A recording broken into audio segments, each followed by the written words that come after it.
Hey everyone. I hope you had a really good Christmas. I wanted to make this video a while ago. So this is from Friday, December 17th.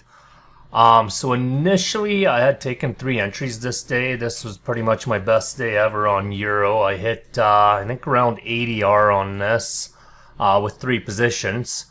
Now, I ended up taking these positions on the 15-second.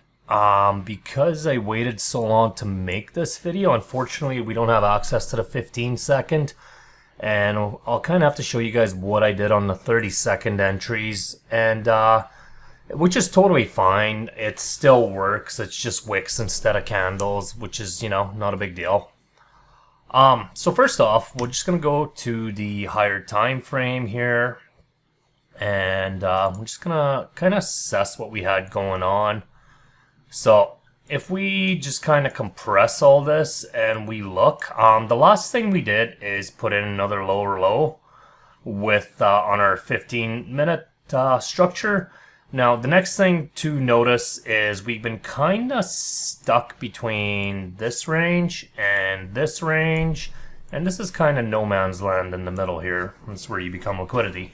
So this whole time, all we've been doing and all I've been showing in the community is we've been taking sells from here, we've been looking for buys from down here, and we've been just kind of trying to avoid the middle altogether. Now, so just looking at this quickly, the way this formed is we actually liquidated this whole top and we put in a lower low. The liquidation happened right here.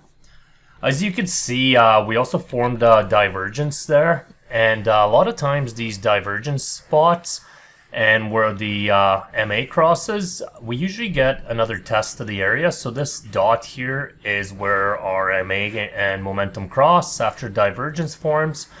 This here was basically inducement. We tapped back into it and tested this area as we usually do.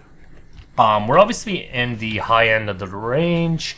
And the next thing I want to make very clear is the last thing we did is put in a lower low. We are bearish on the 4-hour, on the daily, and on the weekly. So being that we're in the high range and we have all of these pieces aligning, we're obviously looking for sells.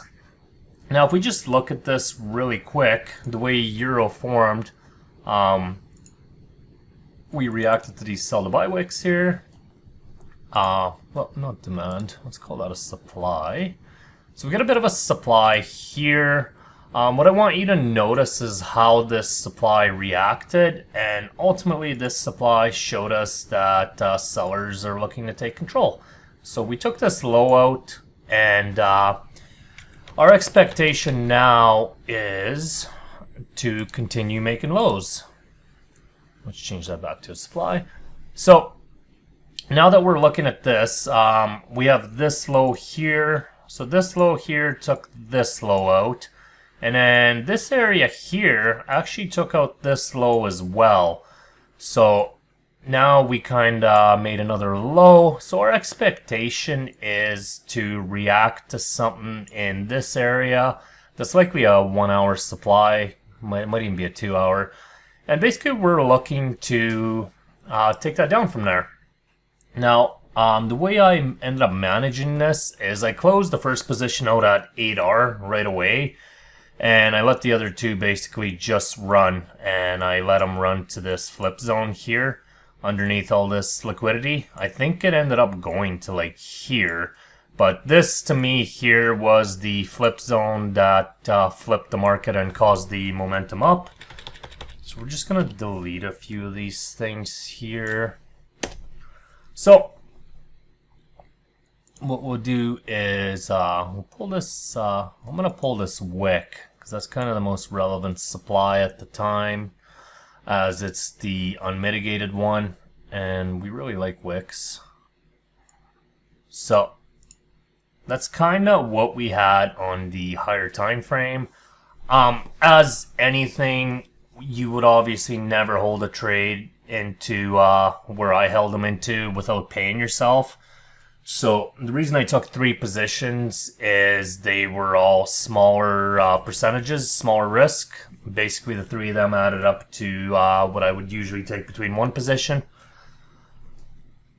And I found it really convenient to manage actually with a little smaller risk, but a couple more positions. So my very first trade, I ended up taking a loss. So we had right here, we swept these highs and then we swept these lows. We had a divergence. I actually I put an entry in right here and that ended up taking me out. So I took my first loss there. I think that was the only one actually. But I just want to show what I did. So this was the initial entry, which had taken me out. As I was telling you guys earlier, a lot of the times the MAs do get tested. So this dot is, again, where my momentum and my RSI, or where my MA and my RSI crossed. So a lot of times these areas get tested. I ended up wanting to put an order on this extreme, and what I actually ended up doing was waiting for this wick to get tested, and I think actually wicked just above it, which is totally fine because on a higher time frame that's nothing. So again, I entered this on the 15-second. It's a little hard to see here, but we can make do. So this will be kind of our last demand, and right here, you can see we disrespected the demand. Again, this was way cleaner on the 15-second. So this was the first sell here. And I believe this is the one I closed right away too at 8R. So we didn't take this one very far. I just wanted to cover my loss and put myself up on the day. I don't even believe we took 2 pips. Might have been like 1.8 or something. Either way. The next one that I ended up taking, oh god, I should have made this right away. I believe it was here, and I know the third one was down here where we had all these hidden divergences pop up. So this was the other one we took, and again on the 15-second here, this wick here was actually a demand zone. And we ended up breaking through the demand, and this little doji is actually the cause. Being with us being bearish and us being so extreme, I had no problems executing multiple positions on this.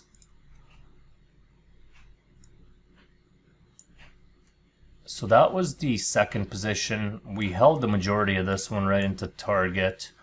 And the third one here, I believe I entered right as soon as this last divergence, or the first divergence, formed here. And we actually had a disrespect of demand once again. So you had a bit of a flip zone here. And so we're getting divergences showing up and hidden divergences showing down. We're bearish, so we know we're only looking at the sell signals and we're ignoring the buy signals. And that's what I say to everyone. If you're going to use indicators, they got to add on to your confluence. You can't just take every single buy and sell signal you get. This one here, like I said, I think I closed at 8R or 8.5. So that put me up on the day, covered the loss. And these next ones here, if we just play this, catch this up a bit here. These next ones here, I believe we held right into this flip zone, and when we hit this flip zone, this wick, I had closed everything entirely. To me, this was in discount. We grabbed all the liquidity in the area, and ultimately this is the zone that flipped us bullish, or gave us some bullish momentum. So if you actually dial this in, hold on, it might have even been a half hour. So yeah, if you covered the highs of the half hour here, and by highs I mean these highs here, so we had to clear these highs ultimately, and this whole area had to fail. And this is probably like a 1 or 2 hour supply. It's definitely stronger than a half hour. But we're looking for the area that took that out. So the flip zone is this wick right here. And to me, that was the ideal place to take the trade to. If we actually just go to the 1 hour here. And we just look at this for what it is. So anytime we're managing a trade, we gotta have some logic behind it. Why is it going there, and where will we take profit and why? So if we look, equilibrium of this last push up is right around where all the liquidity lies. And ultimately all we're looking to do is take all this liquidity, because we know they're going to come get that before anything happens. And the best thing to do is ultimately find a flip zone underneath that where the market initially flipped. So our momentum candles start down here, and this is the actual flip zone. So area 1 to me is always the actual flip, and area 2 of where you take a trade is obviously the extreme. I don't like holding full volume to the extreme because Euro's not one to always make it to the extreme. In this case, I believe it did actually go to the extreme, which is totally fine. But I just kind of wanted to show everybody this trade. Like I said, I think it was my best ever day on Euro. It ended up being like 80 some R. Which is pretty unreal. Obviously 3 positions, but still definitely not a common day. And basically we took these right down to this wick. There it is. So it took a bit to get here. And I did show screenshots of this to Instagram, Telegram, Discord. Like, these were trades that happened. Anybody that follows me obviously seen this stuff. Again, I apologize for taking so long to make this video. It would have been a little better to show people on the 15-second, but yeah, so obviously we took little smaller stops than this because I remember that whole day added up to 80R. So I must have took like 1.5s, 1.6s, not 1.9s, 1.8s. But either way, it was a very clear day for sales. It was beautifully set up. Now something I could have probably done is left a little runner on to see if the extreme got hit, which it did. I didn't personally. I was pretty happy with what I got. I believe this kept tanking, and yeah, it did. So this came into extreme discount, and this is where obviously you'd be looking for buys again as we're stuck in this range. But yeah, that's kind of how the whole thought process came from this trade idea. That's how it was managed, and basically I've been spending a lot more time on the 15-second and the 30-second.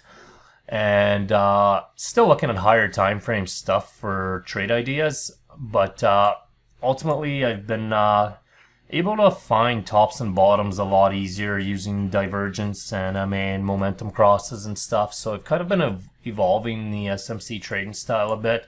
It makes sense to me. Like I said, I've had a lot of luck finding tops and bottoms just using divergence, and it's quite nice actually. But yeah, we'll cut this video here. I just wanted to get it out because I did get a few DMs about this. And again, I hope you guys had an awesome Christmas, and I hope you guys have a happy New Year. Take care, everyone.